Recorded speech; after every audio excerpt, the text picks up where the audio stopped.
गांव के किनारे बसे उस छोटे से कस्बे में एक बड़ा नाम था, सेठ धनराज। पूरा इलाका उन्हें अमीर सेठ कहकर पुकारता था। उनकी हवेली इतनी बड़ी थी कि दूर से ही उसकी ऊंची दीवारें और सुनहरे गेट चमकते थे। गांव के लोग कहते थे, सेठ जी के पास इतना पैसा है कि अगर वो चाहें तो पूरे गांव को खरीद लें। लेकिन एक बात और भी मशहूर थी, सेठ धनराज बहुत चालाक और स्वार्थी आदमी थे। वो किसी की मदद यूं ही नहीं करते थे। हर मदद के पीछे उनका कोई न कोई फायदा जरूर छुपा होता था। उसी गांव में एक गरीब किसान रहता था, किशन। किशन मेहनती था, सीधा साधा था, लेकिन किस्मत ने उसका साथ कभी नहीं दिया। उसके पास थोड़ी सी जमीन थी जिस पर वो दिन रात मेहनत करता, लेकिन कभी सूखा पड़ जाता तो कभी बाढ़ आ जाती। उसकी जिंदगी बस जैसे तैसे चल रही थी। लेकिन उसकी सबसे बड़ी ताकत थी उसकी पत्नी गीता। गीता साधारण दिखने वाली महिला थी, लेकिन उसकी आंखों में एक अजीब सी चमक थी, चालाकी की, समझदारी की। वो हर हाल में अपने पति का साथ देती थी। और सबसे खास बात, वो बहुत तेज दिमाग वाली थी। गांव की औरतें अक्सर कहती, गीता जैसी अक्ल अगर किसी अमीर के घर होती तो वो राजा बन जाता। एक दिन की बात है, किशन खेत में काम कर रहा था। सूरज सिर पर था, पसीना बह रहा था, लेकिन उसके चेहरे पर चिंता साफ दिख रही थी। वो बार बार आसमान की तरफ देख रहा था। अगर इस बार भी बारिश नहीं हुई तो हम भूखे मर जाएंगे। शाम को जब वो घर लौटा तो गीता ने तुरंत उसके चेहरे की हालत समझ ली। क्या हुआ? किशन ने थकी हुई आवाज में कहा। कुछ नहीं, बस वही चिंता। फसल खराब हो गई, कर्ज बढ़ता जा रहा है। गीता कुछ देर चुप रही, फिर उसने धीरे से कहा, एक रास्ता है। किशन ने आश्चर्य से उसकी तरफ देखा। कैसा रास्ता? गीता बोली, सेठ धनराज के पास जाओ। किशन तुरंत घबरा गया। नहीं, वो आदमी बहुत चालाक है, वो मदद नहीं करेगा, उल्टा हमें और फंसा देगा। गीता हल्के से मुस्कुराई, इस बार खेल हम खेलेंगे। अगले दिन सुबह किशन डरते डरते सेठ धनराज की हवेली के सामने खड़ा था। उसने अंदर जाने से पहले गहरी सांस ली और फिर दरवाजे पर दस्तक दी। अंदर से एक नौकर आया। क्या काम है? सेठ जी से मिलना है। कुछ देर बाद किशन को अंदर बुलाया गया। सेठ धनराज बड़े आराम से अपनी कुर्सी पर बैठे थे। उनके सामने चांदी की प्लेट में मिठाइयां रखी थी। उन्होंने किशन को ऊपर से नीचे तक देखा और हल्की सी हंसी के साथ बोले, हाँ बोलो, क्या चाहिए? किशन ने झुककर कहा, सेठ जी, मैं बहुत परेशानी में हूं। मेरी फसल खराब हो गई है, मुझे थोड़े पैसे चाहिए। सेठ ने आंखें सिकोड़ लीं। और बदले में क्या दोगे? किशन चुप हो गया। उसी समय दरवाजे के बाहर खड़ी गीता ने सब सुन लिया। वो अंदर आई और बड़े आत्मविश्वास से बोली, हम आपको ऐसा फायदा देंगे जो आज तक किसी ने नहीं दिया होगा। सेठ धनराज की आंखों में चमक आ गई। अच्छा, बताओ। गीता बोली, हमारे पास एक खास हुनर है। कैसा हुनर? गीता ने धीमी आवाज में कहा, हम जमीन से सोना निकाल सकते हैं। कमरे में एक पल के लिए सन्नाटा छा गया। सेठ धनराज पहले तो हंसे, क्या मजाक है ये। लेकिन गीता बिल्कुल शांत रही। अगर झूठ हुआ तो जो सजा देंगे हमें मंजूर होगी। सेठ अब पूरी तरह गंभीर हो चुके थे। और अगर सच हुआ तो? गीता मुस्कुराई, तो जो सोना निकलेगा उसका आधा हिस्सा हमारा और आधा आपका। सेठ कुछ देर सोचते रहे, फिर बोले, ठीक है, लेकिन अगर तुमने मुझे धोखा दिया, उन्होंने अपनी उंगली गले पर फेरते हुए कहा, तो तुम्हारी जिंदगी खत्म। किशन डर गया, लेकिन गीता ने उसकी तरफ देखा और हल्के से सिर हिलाया, डरना मत। अगले दिन सेठ धनराज, किशन और गीता तीनों खेत की तरफ जा रहे थे। सेठ के साथ उनके कुछ आदमी भी थे। गांव के लोग दूर से ये सब देख रहे थे और कानाफूसी कर रहे थे। लगता है किशन किसी मुसीबत में फंस गया है। खेत पर पहुंचकर गीता ने जमीन की तरफ इशारा किया, यहीं यहीं से सोना निकलेगा। सेठ ने अपने आदमियों को आदेश दिया, खुदाई शुरू करो। घंटों तक खुदाई चलती रही। किशन का दिल तेजी से धड़क रहा था। अगर कुछ नहीं निकला तो हम बर्बाद हो जाएंगे। लेकिन गीता बिल्कुल शांत थी, जैसे उसे सब पहले से पता हो। अचानक एक आदमी जोर से चिल्लाया, सेठ जी! सबकी नजरें उसकी तरफ गईं। उसके हाथ में मिट्टी से भरा एक छोटा सा घड़ा था, जिसके अंदर कुछ चमक रहा था। सेठ दौड़कर वहां पहुंचे। उन्होंने घड़े को उठाया और अंदर देखा। उनकी आंखें फैल गईं। सोना! घड़े में सचमुच सोने के सिक्के थे। पूरा माहौल बदल गया। सेठ के चेहरे पर लालच साफ दिख रहा था। उन्होंने तुरंत कहा, और खोदो, यहां और भी होगा। खुदाई और तेज हो गई, लेकिन अब तक सिर्फ वही एक घड़ा मिला था। सेठ बेचैन हो गए। और कहाँ है सोना? गीता बोली, ये जमीन बहुत पुरानी है, सोना धीरे धीरे मिलता है। सेठ ने सोचा, अगर ये सच में सोना निकाल सकते हैं तो मैं पूरी जमीन खरीद लूंगा। उस रात सेठ धनराज अपने कमरे में बैठे थे। उनके सामने वही सोने के सिक्के रखे थे। वो खुद से बोले, अगर ये सच है तो मैं दुनिया का सबसे अमीर आदमी बन सकता हूं। दूसरी तरफ किशन और गीता अपने छोटे से घर में बैठे थे। किशन घबराया हुआ था। गीता, ये सब कैसे हुआ? ये सोना आया कहां से? गीता मुस्कुराई, वो घड़ा मैंने पहले ही वहां दबा दिया था। किशन हैरान रह गया। क्या? गीता बोली, सेठ को लालच में फंसाना था, अब वो खुद हमारे जाल में फंसेगा। किशन अब भी डर रहा था, लेकिन अगर उसे सच पता चल गया तो? गीता की आंखों में आत्मविश्वास था। अभी तो खेल शुरू हुआ है। उसी समय दरवाजे पर जोर से दस्तक हुई। दोनों चौंक गए। किशन ने धीरे से दरवाजा खोला। बाहर सेठ धनराज दरवाजे पर खड़े थे सेठ धनराज। उनके चेहरे पर वही रहस्यमयी मुस्कान थी जो किसी आम इंसान की नहीं, बल्कि एक ऐसे आदमी की होती है जो या तो बहुत बड़ा दाव खेलने वाला हो या फिर सामने वाले को पूरी तरह फंसा चुका हो। किशन के हाथ कांप रहे थे। उसने धीरे से पूछा, सेठ जी, इस समय? सेठ ने बिना जवाब दिए अंदर कदम रख दिया। गीता दरवाजे के पास ही खड़ी थी।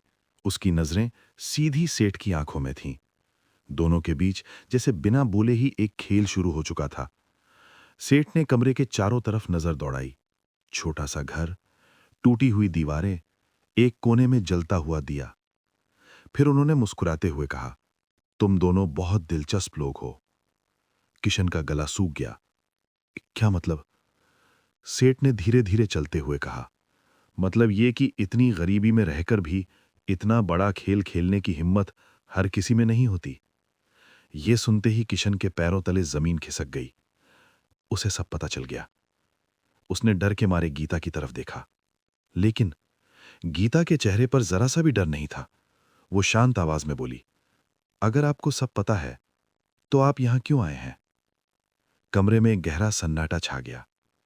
सेठ धीरे से हंसे, यही तो देखने आया हूं कि तुम कितनी दूर तक जा सकती हो। गीता की आंखों में हल्की सी चमक आई। तो आप हमें सजा देने नहीं आए? सेठ ने अपनी उंगली से मेज पर रखे बर्तन को घुमाया। अगर सजा देनी होती तो तुम दोनों अभी तक जिंदा नहीं होते। किशन का दिल तेजी से धड़कने लगा, लेकिन अब बात कुछ और ही दिशा में जा रही थी। सेठ ने सीधे गीता की तरफ देखा। मैं एक सौदा करना चाहता हूं। गीता ने बिना देर किए पूछा, कैसा सौदा? सेठ की आवाज अब धीमी और खतरनाक हो गई। तुम्हारी चालाकी और मेरा पैसा। हम दोनों मिलकर इस पूरे इलाके को अपने कब्जे में ले सकते हैं। किशन चौंक गया। क्या? सेठ आगे बोले, तुम्हें क्या लगता है मैं उसे एक घड़े से खुश हो जाऊंगा? नहीं, मुझे चाहिए सब कुछ। गीता चुप रही, लेकिन उसके दिमाग में बहुत तेज गति से सोच चल रही थी। अगर मैंने मना किया तो ये हमें खत्म कर देगा, और अगर हां कहा तो मैं इसे अंदर से तोड़ सकती हूं। कुछ सेकंड बाद गीता ने धीरे से मुस्कुराते हुए कहा, ठीक है, लेकिन एक शर्त पर। सेठ की आंखें सिकुड़ गईं। क्या शर्त? गीता बोली, जो भी योजना बनेगी उसमें अंतिम फैसला मेरा होगा। किशन हैरान था, ये क्या कर रही है? सेठ कुछ देर चुप रहे, फिर जोर से हंसे। बहुत अच्छा, तुम मुझे पसंद आई हो। ठीक है, तुम्हारी शर्त मंजूर। लेकिन उसी पल उनकी आंखों में खतरनाक चमक आई। लेकिन याद रखना, अगर तुमने मुझे धोखा दिया तो इस बार कोई दूसरा मौका नहीं मिलेगा। अगले दिन खेल शुरू होता है। सुबह सुबह सेठ धनराज ने पूरे गांव में खबर फैला दी, जिसके पास भी जमीन है वो तुरंत मेरे पास आए। गांव में हलचल मच गई। लोग सोचने लगे कि अचानक सेठ जमीन क्यों खरीद रहा है। हवेली के बाहर लंबी लाइन लग गई। गरीब किसान, मजदूर सब अपनी अपनी जमीन बेचने के लिए तैयार थे। अंदर सेठ और गीता साथ बैठे थे। किशन एक कोने में खड़ा था। सेठ हर आदमी से कह रहे थे, तुम्हारी जमीन बेकार है, मैं तुम्हें अच्छा पैसा दे रहा हूं, ले लो। लोग लालच में आकर अपनी जमीन बेचते जा रहे थे, लेकिन गीता सब कुछ ध्यान से देख रही थी। अचानक उसने धीरे से कहा, सेठ जी, सिर्फ जमीन खरीदने से कुछ नहीं होगा। सेठ ने पूछा, तो क्या करना चाहिए? गीता ने कहा, डर पैदा करना होगा। सेठ की आंखों में चमक आ गई। कैसा डर? गीता ने धीरे से कहा, ऐसा डर जिससे लोग खुद ही अपनी जमीन छोड़ दें। अब किशन और भी डर गया। ये क्या खेल खेल रही है? रात का खतरनाक खेल। उस रात गांव के खेतों में अजीब घटनाएं होने लगीं। कहीं आग लग गई, कहीं अजीब आवाजें आने लगीं, कहीं जमीन खुद ब खुद हिलने लगी। लोग डर गए, ये क्या हो रहा है? अगले दिन गीता ने गांव वालों के बीच अफवाह फैलाई, ये जमीन अब शापित हो चुकी है। एक बूढ़ा आदमी बोला, मैंने भी रात को अजीब आवाजें सुनी। धीरे धीरे डर फैलने लगा। लोग खुद ही अपनी जमीन बेचने लगे। सेठ धनराज बहुत खुश थे, कमाल कर दिया तुमने। लेकिन उन्हें यह नहीं पता था कि यह डर सिर्फ एक खेल था जो गीता ने खुद रचा था।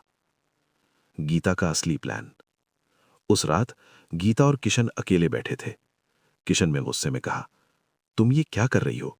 पूरे गांव को डरा रही हो। गीता ने गंभीर होकर कहा, मैं गांव को नहीं, सेठ को बर्बाद कर रही हूं। किशन चौंक गया, कैसे? गीता बोली, जब उसके पास सारी जमीन आ जाएगी तब हम उसे ऐसी जगह ले जाएंगे जहां से वो कभी बाहर नहीं निकल पाएगा। किशन के चेहरे पर डर और हैरानी दोनों थे। लेकिन कैसे? गीता मुस्कुराई, वक्त आने पर सब पता चल जाएगा।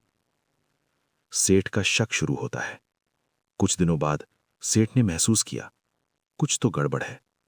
उन्होंने अपने आदमी को बुलाया, गीता पर नजर रखो। अब खेल और भी खतरनाक हो चुका था। एक तरफ गीता अपनी चाल चल रही थी, दूसरी तरफ सेठ भी शक करने लगा था। एक रात सच्चाई के करीब। रात के अंधेरे में गीता चुपचाप घर से निकली। उसे नहीं पता था कि कोई उसका पीछा कर रहा है। वो खेतों के पार जंगल की तरफ जा रही थी। वहां एक पुराना खंडहर था। गीता अंदर गई और जमीन खोदने लगी। अचानक पीछे से आवाज आई, तो ये है तुम्हारा असली खेल। गीता का दिल एक पल के लिए रुक गया। वो धीरे धीरे पीछे मुड़ी और उसके सामने खड़ा था सेठ धनराज। उनकी आंखों में गुस्सा था और हाथ में तलवार। तुमने सोचा मुझे बेवकूफ बना सकती हो।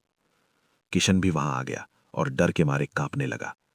अब गीता पूरी तरह घिर चुकी थी, लेकिन उसके चेहरे पर अब भी डर नहीं था। वो धीरे से मुस्कुराई और बोली, बहुत देर से आए सेठ जी। सेठ चौंक गए, क्या मतलब? गीता ने जमीन की तरफ इशारा किया, खेल तो अभी शुरू हुआ है। अचानक जमीन हिलने लगी और खंडहर के अंदर से एक जोरदार आवाज गूंजी। सेठ के आदमी डर गए, ये क्या है? सेठ पहली बार घबराए और तभी जमीन फटने लगी और अंदर से कुछ चमकता हुआ बाहर आने लगा। सेठ की आंखें फैल गईं। फिर से सोना?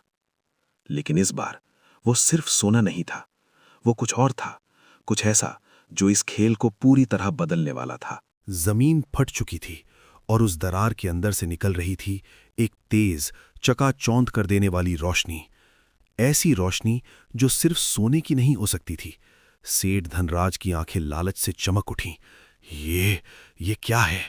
उनकी आवाज कांप रही थी, लेकिन डर से नहीं, बल्कि लालच से। किशन पीछे हट गया।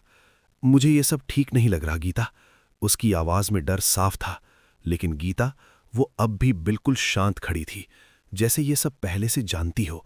वो धीरे से बोली, यही है असली खेल। जमीन की दरार और चौड़ी हो गई और अंदर से एक पुरानी पत्थर की सीढ़ी दिखाई देने लगी। नीचे गहरा अंधेरा और उसी अंधेरे से निकलती हुई वो रहस्यमयी रोशनी। सेठ धनराज ने बिना एक पल गवाए कहा, नीचे चलो। किशन चौंक गया, पागल हो गए हैं आप? पता नहीं नीचे क्या है। सेठ ने गुस्से से उसकी तरफ देखा, तुम चुप रहो। फिर उन्होंने अपने आदमियों को इशारा किया, मशाल लेकर नीचे उतरो। एक एक करके सब लोग सीढ़ियों से नीचे उतरने लगे। गीता सबसे पीछे थी, लेकिन उसकी आंखें हर चीज पर नजर रख रही थीं। रहस्यमयी तहखाना। नीचे पहुंचते ही सबकी सांसें थम गईं। वो एक बहुत बड़ा तहखाना था, चारों तरफ प्राचीन दीवारें जिन पर अजीब चिन्ह बने हुए थे। बीच में एक विशाल पत्थर का दरवाजा था और उसके सामने रखा था एक बड़ा सा संदूक। संदूक के चारों तरफ सोने की हल्की चमक थी, जैसे वो खुद रोशनी फैला रहा हो। सेठ धनराज आगे बढ़े। उनकी आंखों में अब सिर्फ एक ही चीज थी, खजाना। उन्होंने धीरे से संदूक को छुआ और उसी पल पूरा तहखाना जोर से कांप उठा। ये क्या हो रहा है? एक आदमी चिल्लाया। दीवारों पर बने चिन्ह चमकने लगे और एक भारी आवाज गूंजी, जो लालच में आएगा वो यहीं दफन हो जाएगा। सबके शरीर में सिहरन दौड़ गई। किशन डर के मारे पीछे हट गया। हमें यहां से निकलना चाहिए। लेकिन सेठ धनराज अब पूरी तरह पागल हो चुके थे। ये सब मुझे डराने के लिए है, उन्होंने चिल्लाते हुए कहा। ये खजाना मेरा है। और उन्होंने जोर से संदूक का ढक्कन खोल दिया। खजाने का रहस्य। जैसे ही संदूक खुला, एक तेज रोशनी पूरे तहखाने में फैल गई। सबकी आंखें चौंधिया गईं। जब रोशनी थोड़ी कम हुई तो अंदर जो था उसे देखकर सब सन्न रह गए। वहां सोना नहीं था, नहीं हीरे जवाहरात। वहां रखी थी एक पुरानी किताब और कुछ अजीब औजार। सेठ गुस्से से चिल्लाए, ये क्या मजाक है? गीता धीरे धीरे आगे बढ़ी। उसने किताब को उठाया और ध्यान से देखने लगी। ये कोई साधारण किताब नहीं है। उसने धीरे से पन्ने पलटे और पढ़ना शुरू किया। उसकी आंखें फैल गईं। ये तो... किशन घबरा गया। क्या है इसमें? गीता ने धीरे से कहा, ये जमीन के नीचे छिपे खजानों का नक्शा है। पूरा माहौल एक बार फिर बदल गया। सेठ धनराज की सांसें तेज हो गईं। मतलब ये तो सिर्फ शुरुआत है। उनकी आंखों में अब पहले से भी ज्यादा लालच। लेकिन इस बार गीता की मुस्कान कुछ और ही कह रही थी। वो धीरे से बोली, हां, शुरुआत है, लेकिन अंत भी यही है। सेठ चौंक गए। क्या मतलब? गीता ने किताब का एक पन्ना उनकी तरफ घुमाया। उस पर लिखा था, जो इस खजाने का लालच करेगा वो कभी इस जगह से बाहर नहीं निकल पाएगा। सेठ ने हंसते हुए कहा, मैं इन बेकार की बातों से नहीं डरता। उन्होंने किताब छीन ली। अब ये सब मेरा है। लेकिन उसी पल तहखाने का दरवाजा अपने आप बंद हो गया। धड़ाम! सब चौंक गए। किशन चिल्लाया, दरवाजा बंद हो गया। सेठ के आदमी भागकर दरवाजे तक गए, लेकिन वो नहीं खुला। दीवारें धीरे धीरे सिकुड़ने लगीं। अब सबके चेहरे पर डर साफ दिख रहा था। लेकिन गीता अब भी शांत थी। अंतिम खेल। सेठ घबराकर बोले, गीता, ये सब क्या है? गीता ने ठंडी आवाज में कहा, ये वही है जो आपने पूरे गांव के साथ किया। डर। सेठ का चेहरा सफेद पड़ गया। तुमने ये सब प्लान किया? गीता ने सिर हिलाया। हां, आपने लोगों को लालच और डर में फंसाया। अब आप खुद उसी जाल में फंस चुके हैं। किशन भी अब समझ गया था। गीता बोली, ये खजाना असली नहीं है, ये सिर्फ एक जाल है, और आप उस जाल का सबसे बड़ा शिकार। सेठ अब पूरी तरह घबरा चुके थे। मुझे बाहर निकालो, मैं तुम्हें सब कुछ दे दूंगा, गीता ने उनकी आंखों में देखते हुए कहा। अब देर हो चुकी है। तभी एक और तेज आवाज गूंजी, समय समाप्त। तहखाने की जमीन और तेजी से हिलने लगी। सेठ और उनके आदमी इधर उधर भागने लगे, लेकिन कोई रास्ता नहीं था। अंतिम पल, गीता ने किशन का हाथ पकड़ा। चलो। वो एक कोने की तरफ बढ़े, जहां एक छोटा सा गुप्त रास्ता था। किशन हैरान था। तुम्हें ये रास्ता कैसे पता? गीता मुस्कुराई। मैंने पहले ही सब पता कर लिया था। दोनों उस रास्ते से बाहर निकल गए। पीछे सेठ धनराज की चीखें गूंज रही थीं। और फिर सब कुछ शांत हो गया। अंत। सुबह गांव के लोग उस जगह पर पहुंचे। वहां कुछ भी नहीं था, न खंडहर, न कोई निशान, जैसे वहां कभी कुछ था ही नहीं। धीरे धीरे गांव फिर से बस गया, और इस बार किसी के मन में लालच नहीं था। किशन और गीता अब एक नई जिंदगी जी रहे थे। किशन ने एक दिन पूछा, क्या वो खजाना सच में था? गीता मुस्कुराई। सबसे बड़ा खजाना क्या होता है? किशन ने सोचा। गीता ने खुद ही जवाब दिया, अक्ल। और जिसने उसे सही समय पर इस्तेमाल किया, वही असली अमीर होता है।